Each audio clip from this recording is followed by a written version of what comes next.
Hi good morning යාළුවෝ හැමෝටම. දැන් වෙලාව උදේ 4:39යි. මම මේ උදේ පාන්දර නැගිටලා මොකද කරන්න කියලා ඔයාලා හැමෝම බලනවා ඇති.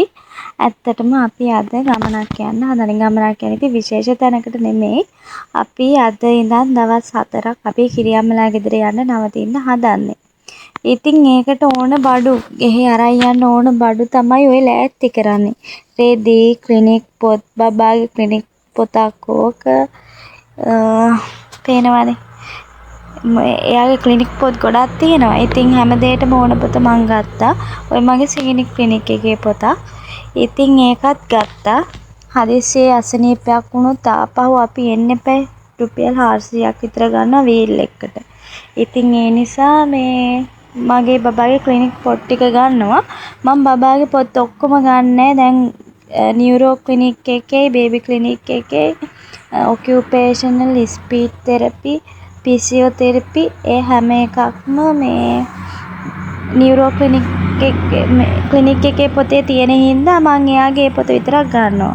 මේ මගේ අනුරාධපුරේ ක්ලිනික් කාඩ් එක දැන් ට්‍රාන්ස්ෆර් කරලානේ තියෙන්නේ මරදාන් කඩවලට. මේ ඉතින් මම ඒ පොත් දෙකත් ගන්නවා. මේ බබාගේ බෙහෙත්, මගේ බෙහෙත් ඔය ඉතින් තියෙන්නේ මගේ බෙහෙත් තමයි බෝතල් වල දාලා අර මං කලින් කාඩ් එකක් පෙන්නුවේ. ඒ කාඩ් එකේ තියෙන්නේ අපේ බබාට දෙන බෙහෙත් එක. ඉතින් යාළුවනේ පේනවනේ මගේ සීනි වල තත්ත්වය. හරිම සතුටුයි ඉතින් දකිද්දි. බබාගේ සපත්තු දෙක, සෙරෙප්පු දෙක අනිවාර්යෙන් දාන්න. එයාට සෙරෙප්පු දාන්නේ පටි දාන දෙකක්. එයාට නෝමල් සෙරෙප්පු දාන්න බෑ. එයාගේ වම් කකුල නිසා, ප්‍රශ්න නිසා එයාට දැනෙනවා අඩුයි ඒ කකුලට. ඉතින් ওই බඩු ටික තමයි අරන් යන්නේ. අනිවාර්යෙන් ඉතින් කන්නඩි කේස් එකම මගේ සීනි පෙති බෝතල් ඒ හැමදේම රෙදි වගේක් තිබ්බා ඊයේ මේ හොදලා වනලා මං උදේ තියලා තිබ්බ. ඒක මං දැන් මේ පාන්දර ගිහිල්ලා ටක් ගාලා එළියට ගිහලා ගත්තා. මොකද කුස්සිය පිටිපස්සේනේ අපේ මේ රෙදි දාන්නේ. ඒ හින්දා ඉතින් මං එළියට ගිහිල්ලා ඒ ටික ගත්තා. ඒ ටිකත් නමලා දානවා. මේ මම ඒ ටික නමන අතරේ කියන්නම් ඉතින් ඔයාලට මේ ඇයි අද මේ අපි දවස් 4කට විතර එහෙ යන්නේ කියලා. ඇත්තට මේ යාළුවනේ එදා අපි වහලේ ගාලා ආවනේ. වහලේ ගහලා ඇවිල්ලා ඉවර වෙලා බිත්තියේ පැත්තක් අපි බැන්දා. මම ඒ වගේ වීඩියෝස් ඔයාලට ගෙනාවේ නෑ. පහුවදත් හස්බන්ඩ් නිවාඩු දාලා බිත්තියේ පැත්තක් බැන්දා. මට ඉතින් ඒකේ වීඩියෝ ගේන්න බැරි වුණා. ඉතින් ඊට පස්සේ අපිට හිතුණා දැන් ටික ටික කාලය යනවා විතරයි අපිට හස්බන්ඩ් වැඩට යන්නත් ඕනේ මේ ගේ හදන වැඩෙත් කරගන්න ඕනේ. ඒක ඇත්තටම අමාරුයි. ඒ නිසා මේ හස්බන්ඩ් නිවාඩු ගන්නත් බැහැනේ. ඒ නිසා අපි දෙන්න කතා වුණේ කිරියම්මලා ගෙදර ඉඳලා යන්න එන්න බෑ ඇත්තටම. වීල් එක යන්න රුපියල් 400ක් ගන්නවා, එන්න 400ක් ගන්නවා. එතකොට දවසේ ගන්න කුලිය ඉවරයි. ඒ ගානින්ම මේවා වෙලා යනවා. ඊට වැඩිය එහෙ ඉඳලා අපි දවස් 4ක් විතර ඉඳලා බිත්ති 4ෙම මැටි ගහ ගන්න එක හොඳයි කියලා හිතුණා. ඉතින් අපි දෙන්න කතා වෙලා මේ දවස් 4ක් එහෙ ගිහිල්ලා මැටි ගහමු කියලා කතා වෙලා දැන් මේ අද උදේම නැගිට්ටේ මේ හස්බන්ඩ් උයන්න නම් නෙමෙයි මම. ගේ අතු ගාන්න තියෙනවා වළං ගොඩක් හොදන්න තියෙනවා. ඊයේවා ඉතින් ඒවත් හොදලා රෙදි ටිකත් හොදලා දාලා යන්න තමයි හැදුවේ. මිදුළු නම් අත ගන්න වෙලාවක් තියෙයිද දන්නේ. මොකද මේ හස්බන්ඩ්ට 6:00 වෙද්දි බස් එක එනවා. ඒ 6:00 6:35 වගේ ටයිම් එකට බස් එක එනවා. ඉතින් මං අද එලාම් එක තියලා තිබ්බේ 4:00ට. නමුත් මට නැගිටින්නේ 4:39ට. මේ මොනා කරන්නද ඉතින්. වෙනදා වගේ මට මුලින්ම කියන්න බැරි වුණා. මගේ වීඩියෝස් බලන හැමෝටම ආදරෙන් කියන්නේ මගේ channel එක subscribe කරන්න. ඒ වගේම වැරදි අඩුපාඩු තියෙනවා නම් comment කරන්න, like කරන්න කියලා. ඉතින් යාළුවනේ බබාගේ රෙදි ටිකක් දාගත්තා, හස්බන්ඩ්ගේ රෙදි ටිකක් දාගත්තා, මගේ රෙදි ටිකක් දාගත්තා.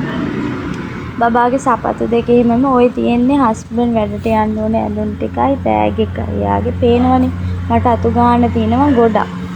ඉතින් ඒ ටික අස් කරලා අතු ගාලා තමයි දැන් මේ අපි යන්න හදන්නේ. අපි කියන්නේ ඉතින් හස්බන්ඩ්ුයි බබායි නයි මේ වෙලාවේ නීදි හොඳටම. මම තමයි නැගිටලා ඉන්නේ. ඉතින් මට හිතුණා ඉස්සරහා ටිකක් අතු ගාලා මේ වලන් ටික හොදන්නත් ඕනේ. වලන් හොදන්න මම එළියට යන්න ඕනේ යාළුවනේ. අපි සිංක් එක කැඩිලා. ඉතින් එළියට යන්න ඕන නිසා මං චුට්ටක් ඉස්සෙල්ලා අස් කරන වැඩ ටික කරා. එතකොට කාලේ යනවනේ. ඒ හින්දා ඉතින් මේ එළිය මදිනේ. ඇත්තටම මේ පැත්තේ අලි ඉන්නවා වැඩි. ඉතින් ඒ නිසා මං අස් කරලා ඉවර කරා ගේ. මේ හස්බන්ඩ්ුයි බබයි නිදි. ඒ නිසා ඉතින් කාමරේම වීඩියෝස් ගන්න බැරි වුණා. ඔන්න පේනවනේ මගේ වලන් ගොඩ. මේ ඒ ටික හොද ගන්න ඕන. හොදලා ඒවත් අස් කරලා තමයි මං අද යන්න ඕනේ. එළිය කුස්සිය ලිපෙත් මේ අලුයේම තියෙනවා. මේ ඒවත් අස් කරගත්තා.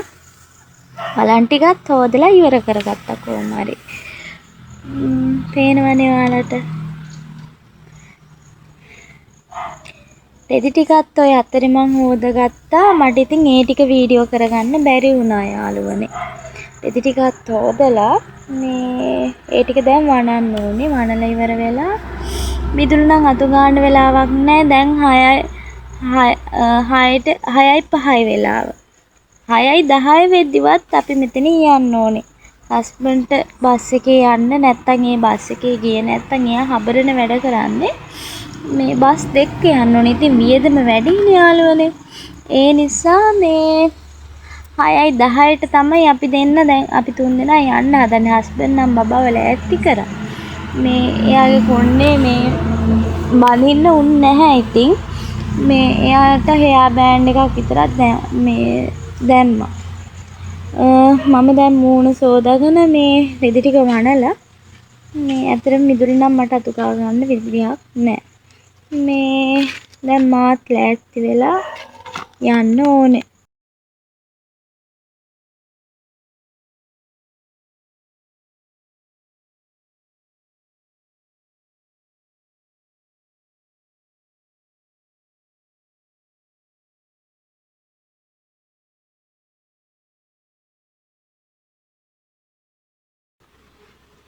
ඔන්න යාළුවනේ මිදුලේ හැටි. ඒත් මට කරන්න දෙයක් නැති වුණා. මං අතු ගෑවේ නැහැ. ඔන්න අපි දැන් 6යි කාලයි. ගෙදරින් පිටත් වෙද්දි 6:10ට යනවා කියලා හිතුවට 6යි කාලට තමයි පිටත් වෙන්න ඕනේ. ඔන්න සුද්දි ලෑස්ති කරලා හිටියට එයාට ඇඳේම නිින්ද ගිහින්. දැන් ඉතින් එයාව ඔහොමම නිින්දෙම අරන් යනවා. පව් ඉතින් අපි සුදුමැණික. එයාට එහෙම තමයි. පාන්දර 5ට විතර තමයි එයාට නැගිටුනේ. ඒකට ඇඳට වෙලා හිටියට අඩ නිින්ද තමයි හිටියේ. ඉතින් එයාව ලෑස්ති කරලා ඇඳෙන් තිබ්බ පස්සේ හස්බන්ඩ් එයාට එහෙමම නිින්ද ගිහිල්ලා. ඉතින් යාළුවනේ සුද්දිව එහෙමම අරන් යනවා. දැන් නැගිටවන්න ගියොත් අඬනවා එයා. පවුනේ ඉතින් මේ ඔය බල්ලා යාළුවනේ අපේ ගෙදර ඉන්න බල්ලා මේ අපි පොඩි කාලේ ඉඳන් ඇති කරපු බල්ලෙක් නන් නෙමෙයි. අපි ඔය ගෙදර රෙන්ට් එකට ගියාට පස්සේ ඒ බල්ලා එහෙ ආවා. එදා ඉඳන් අපිට හුරු වෙලා දැන් අපි යන පස්සේ එනවා. මගට ගිහිල්ලා ඉතින් එනවා බල්ලෝ හපා කන්න ආපුවාම. පව් ඉතින්. පේනවනේ යාළුවනේ වැව පුදුම හුලන් සැරක් තියෙන්නේ. ඔයාලට ඇහෙන්න ඇතිනේ හුලඟේ සැර. වැවේ හින්දා හුලන් සැර වැඩි ඉතින්. කුඩයක් අරගෙන ගියත් ගහගෙන යන සයිස් එකට හුලඟ අපිව. ඉතින් යාළුවනේ දැන් නම් යනවා ඉවරයක් නැහැ. කොයි වෙලේ ඉවර වෙයිද කියලා හිතෙනවා. පාන්සලත් කිට්ටු කරලා ඉන්නේ අපි. දැන් මම හිතාගෙන ඉන්නේ යාළුවනේ හන්දියට ගිහපුවම වීඩියෝ එක එන්ඩ් කරන්න කියලා. මොකද එච්චර වෙලාවක් මට වීඩියෝ කරන්න විදිහක් නැහැ. හස්බන්ඩ්ට ෆෝන් එක දෙන්න ඕනේ මම. ඔයාලට ඇහෙනවා ඇති මේ වාහන සද්දයක් එහෙම. ඇත්තටම යාළුවනේ මම මේකට වොයිස් කවර් කරන්නේ කිරියම්මලා ගෙදර ඉඳලානේ. ඉතින් එයාලගේ පාරට කිට්ටුවේනේ. ඉතින් ඒ හින්දා වාහන සද්ද ඇහෙනවා. ඒකට මං ගැන මොකුත් හිතන්න එපා යාළුවනේ. ඉතින් යාළුවනේ දැන් පන්සලටත් කිට්ටු කරලා හින්දා මම වීඩියෝ එක මෙතනින් එන්ඩ් කරනවා. යාළුවෝ හැමෝම පරිස්සමින් සතුටින් ඉන්න. ඒ වගේම මගේ channel එක subscribe කරලා නැත්නම් subscribe කරන්න, like කරන්න, වැරදි අඩුපාඩු තියෙනවා නම් comment කරන්න. හැමෝටම බුදු සරණයි.